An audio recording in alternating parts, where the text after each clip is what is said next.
ఇప్పుడు golden leg enter అయింది. హిట్ల మీద హిట్లు కొడుతోంది. తను ఎక్కడ అడుగు పెడితే అక్కడ వసూళ్ల వర్షమే కురుస్తోంది. విచిత్రంగా ఫ్లాప్ టాక్ వచ్చిన సినిమాలు కూడా ఈ లేడీ అదృష్టం వల్ల వసూళ్ల వరదలు కామన్ అయిపోయాయి. ఇంతకీ ఎవరా హీరోయిన్? మెగా హీరో ఫేట్ నే మార్చేంత సీన్ ఉందా? Just watch. సంయుక్త మీనన్ సార్తో హిట్ మిట్టెక్కింది. తెలుగులో ఈ మూవీ అంతగా వెలక్కపోయినా తమిళ్లో వసూళ్ల వర్షం కురిపిస్తోంది.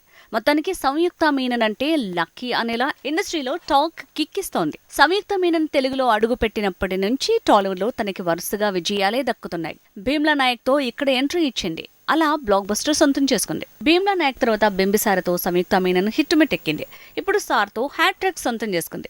అందుకే ఇప్పుడు తను ఎవరితో జోడీ కడితే వాళ్ల ఫేట్ మారిపోతుంది అనేంతగా సెంటిమెంట్స్ బలపడుతున్నాయి. సాయి ధరమ్ తేజ్ తో సంయుక్త మీనన్ చేసిన సినిమా విరూపాక్ష. ఈ మూవీ రిలీజ్ కి రెడీ అయింది. ఫెయిల్యూర్స్ లో ఉన్న సాయి తేజ్ కి ఇప్పుడు హిట్ తో పనిపడింది. చిత్రలహరి, ప్రతిరోజు పండుగ లాంటి వరుస హిట్ల వెంటనే సోలో బ్రతికే సో బెటర్, రిపబ్లిక్ ఫ్లాప్లతో ఢీలా పడ్డాడు సాయి తేజ్. మరి ఫ్లాప్స్ తో ఢీలా పడ్డ తనకి సంయుక్త మీనన్ అదృష్టం కలిసిస్తుందా? విరూపాక్షతో ఫేట్ మారుతుందా?